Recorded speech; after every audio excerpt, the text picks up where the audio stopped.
ఆర్టీవీతో కొండా సురేఖపై MP Arvind సంచలన comments చేశారు. కొండా సురేఖ సీఎంను విమర్శించలేదు అంటున్నారు అరవింద్. పరకాల టికెట్ డిక్టేట్ చేయడానికి అసలు రేవంత్ ఎవరు అంటూ క్వశ్చన్ చేస్తున్నారు.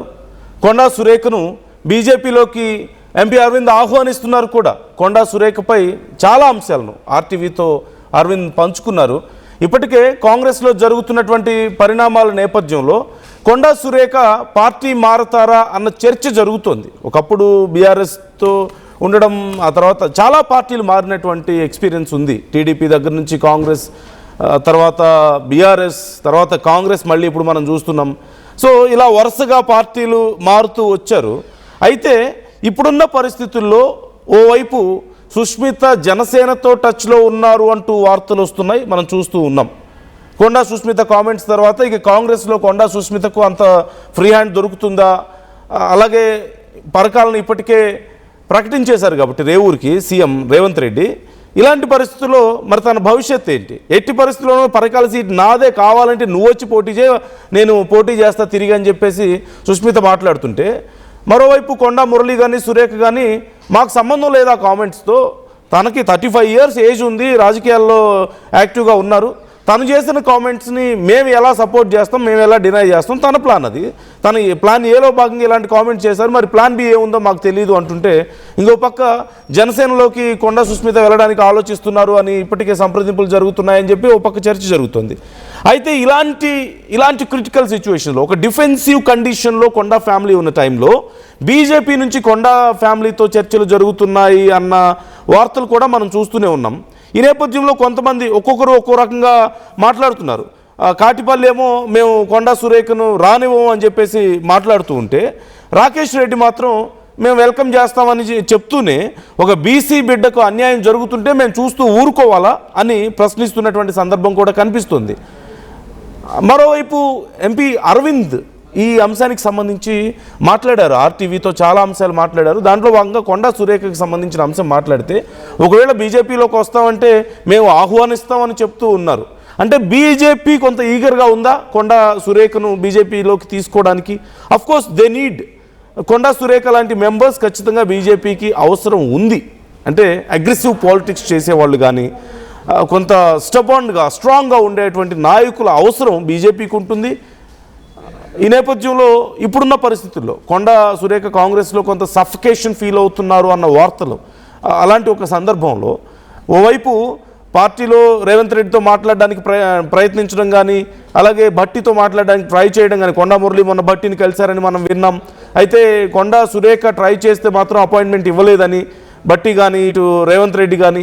ఈ నేపథ్యంలో ఇవాళ రాఖీ పండగని పురస్కరించుకొని ఎట్టి పరిస్థితుల్లోనూ రేవంత్ రెడ్డికి నేను రాఖీ కడతానంటూ అపాయింట్మెంట్కి ట్రై చేశారు, అపాయింట్మెంట్ ఇవ్వలేదు. కానీ రేవంత్ రెడ్డి ఇంటి దగ్గరికి డైరెక్ట్గా కొండా సురేఖ వెళ్ళడం, అక్కడ రేవంత్ రెడ్డిని కలవడం, మాట్లాడడం జరిగింది అని చెప్తున్నారు. కానీ ఒకవేళ గనక ఈ ప్రయత్నాలు కానీ ఈ చర్చలన్నీ కూడా చర్యలు తీసుకోనంత వరకే అంటున్నారు. మా చేతిలో ఏం లేదని చెప్పి రాష్ట్ర స్థాయిలో నాయకులు, కీలకమైన నాయకులు చాలామంది మాట్లాడారు. డిసిప్లినరీ కమిటీ ఇచ్చినటువంటి నివేదికలో కొండా సురేఖ వల్ల చాలాసార్లు ఇబ్బంది అయింది, చర్యలు తీసుకోవాలి అని చెప్పినట్లుగా తెలుస్తుంది. అండ్ ఏఐసీసీ మల్లికార్జున ఖర్గేతో మాట్లాడినప్పుడు కూడా, మల్లికార్జున ఖర్గేతో మాట్లాడిన తర్వాత కూడా ఎలాంటి ఫలితం లేదు అని కూడా మనం విన్నాం. అంటే ఓవరాల్గా ఇటు రాష్ట్ర స్థాయి నాయకత్వం ఏఐసీసీ చేతిలో ఉంది మొత్తం అని చెప్తుంటే, ఏఐసీసీ ఏమో దీని గురించి పెద్దగా సానుకూలంగా స్పందించలేదు. అంటే కొండా సురేఖ మీద యాక్షన్ తీసుకుంటారా లేదా అన్న విషయానికి సంబంధించి, తీసుకోవద్దు అని అడిగితే మా చేతిలో లేదు అన్నట్లుగా చెప్పినట్లుగా తెలుస్తుంది. చూద్దాంలే చేద్దాంలే అన్నట్టు చెప్తుంది. అంటే they are in mood to take action. ఒక రకమైన గ్రౌండ్ ప్రిపరేషన్ జరుగుతుందని, ప్రజల్లో ఈ విషయాన్ని నార్మలైజ్ చేసే ప్రయత్నం జరుగుతుంది. అండ్ ఒకవేళ కొండా సురేఖ మీద కనుక చర్యలు తీసుకుంటే, కొండా సురేఖ ఏదైనా అగ్రెసివ్ డెసిషన్ స్టెప్ తీసుకున్నా ఆ నెగిటివ్ రాకుండా మరొక మహిళకి మంత్రి పదవి ఇవ్వాలని విజయశాంతి పేరు తెర మీదకి రావడం కూడా మనం చూసాం.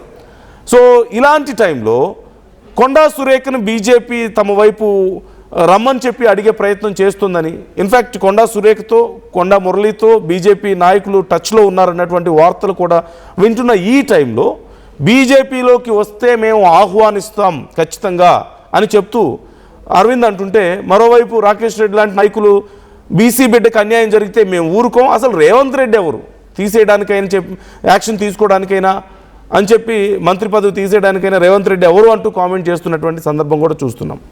సో అరవింద్ అసలు ఆర్టీవీతో ఏం మాట్లాడారు, ఏమన్నారు? కొండా సురేఖ విషయంలో బీజేపీ వైఖరి కానీ అరవింద్ యొక్క ఐడియా కానీ ఎలా ఉంది ఒకసారి చూద్దాం. కొండా సురేఖ గారు బీజేపీలోకి వస్తారు అనేది ఒక చర్చ నడుస్తుంది. మీ పార్టీ నాయకులు కొంతమంది సింపథెటిక్ గా మాట్లాడుతున్నారు. యాజ్ మీరు ఒక సీనియర్ నాయకుడిగా కొండా సురేఖ వస్తే ఆహ్వానిస్తారా, అభ్యంతరం చెప్తారా? కొండా సురేఖ గారు వస్తారంటే ఎవరైనా ఆహ్వానిస్తారు. దాంట్లో ఈ రెండు ఆలోచన ఎందుకు? She's a strong leader in that area, especially she's a lady. అంటే మీ పార్టీలో కొంతమంది అయితే వ్యతిరేకత ఉంది. బయట రాకేష్ రెడ్డి గారు అయితే పులిబిడ్డ మేము ఆహ్వానిస్తామన్నారు. నిన్న వెంకటరమణారెడ్డి నేను అడ్డుకుంటాను. అరవింద్ ఏమంటాడో, రాకేష్ రెడ్డి ఏమంటాడో కాదు ఇష్యూ. రామచంద్రరావు ఏమంటాడు, ఆ పైన నాయకులు ఏమంటారు అనేది క్వశ్చన్. వాళ్ళు డిసైడ్ చేయాలి. మేము అభిప్రాయాలు చెప్తాం. ఆయన ఇన్ జనరల్ చెప్తున్నా నేను, ఒక సిట్టింగ్ ఎమ్మెల్యే సిట్టింగ్ మంత్రి వస్తారంటే ఎవరు ఎందుకు వద్దంటారు? ఆమె మీద ఏమన్నా పెద్ద పెద్ద కేసు, కరప్షన్ కేసులు ఏమైనా ఉన్నాయా? లేవు కదా, ఇప్పటికైతే ఎక్కడ లేవు కదా. లేదు. So that is why party నిర్ణయిస్తుంది. బట్ జనరల్ పర్స్పెక్టివ్ చెప్తున్నాను. మీ పర్సనల్ ఒపీనియన్ అయితే మీరు ఆహ్వానిస్తారు. Why not? అంటే ఇది కాంగ్రెస్ అంతర్గత వ్యవహారం అనుకోండి, బట్ యాజ్ మీరు సీనియర్ పొలిటీషియన్ గా. సో ఇన్ జనరల్ పాలిటిక్స్ లో మాట్లాడాలంటే మా ఇంట్లోంచే కాంగ్రెస్ పార్టీ నడిచింది కదా 2 సార్లు ఎలక్షన్లలో. ఇప్పుడు లెటర్స్ బిగిన్. ఎక్కడి నుంచి ఇష్యూ స్టార్ట్ అయింది చెప్పండి. అక్కడ ఏదో ఒక పరకాల సీట్ ని ఆయన ఒక నాయకుడికి అనౌన్స్ చేయాలి. ఇంకా 3 సంవత్సరాలు ఉంది ఎలక్షన్, 2.5-3 సంవత్సరాలు. ఎందుకు అవసరం ఏం పడింది చెప్పడానికి? ఇప్పుడేం ఎలక్షన్ లేవే, ఈయననే ఎమ్మెల్యే గెలిపించాలా అని ఎందుకన్నాడు ఆయన? ఎందుకన్నాడు? రెస్పాన్సిబుల్ స్టేట్మెంట్ అది. అంటే కొండా సురేఖ రెచ్చగొట్టడానికి ఆయన పార్టీ ప్రెసిడెంట్ కాదు కదా. అవును సరే, ఆయన ముఖ్యమంత్రి, ఆయన కాంగ్రెస్ లో లీడర్. ఇప్పుడు 2.5 సంవత్సరాల పైన ఎలక్షన్ ఉంది, ఇంకా మోర్ దెన్ 2.5 years ఉంది. ఇంకేం అవసరం స్టేట్మెంట్ చేసేది? వాళ్ళేం వీక్ లీడర్స్ ఏం కాదు కదా. నువ్వు ఈయన కొత్తగా వచ్చిండి. ఈయన ఎన్నడూ, రేవంత్ ఎన్నడూ తెలంగాణ కోసం కొట్లాడలే. ఒక్క స్టేట్మెంట్ బ్రో తెలంగాణ చూపెట్టండి ఆయనది, ఒక్కసారి కొట్లాడలే. బీజేపీ దురదృష్టం కొద్దీ ఆయన ముఖ్యమంత్రి అయ్యిండు. ఫస్ట్ తెలంగాణ బీజేపీ టైం బాగోలేక ఆయన ముఖ్యమంత్రి అయ్యిండు అదృష్టానికి. ఆయన కొట్లాడలేదు కానీ మా పార్టీ ఇచ్చింది, మా సోనియమ్మ ఇచ్చిందని కదా వాళ్ళు ఏం చేసుకుంటున్నారు. తెలంగాణ బలిదేవత సోనియమ్మ, బలిదేవత అన్నాడు కదా ఈయన సోనియా గాంధీని. ఈయన సరే అయితే అయినంత మాత్రాన అక్కడ పోయి 4 సార్లు ఎమ్మెల్యే గెలిచిన వాళ్ళని ఆ ఏరియా పరకాల్లో వాళ్ళు కూడా రిప్రజెంట్ చేసారు. పరకాలు ఎప్పుడు ఆమె పరకాలు ఎమ్మెల్యే లేకుండేనా? ఉండే కదా. మరి ఈసారి కూడా వెయిట్ చేద్దామా? వెయిట్ చేస్తే టైం పోతుంది, డిమాండ్ తగ్గదు. అంటే రేట్ ఆగదు, డిమాండ్ తగ్గదు. నమ్మకమైన క్రెడాయి బిల్డర్లతో CREDAI Hyderabad property show August 28, 29, 30 HITEX లో. Pure in its form with grace made noble.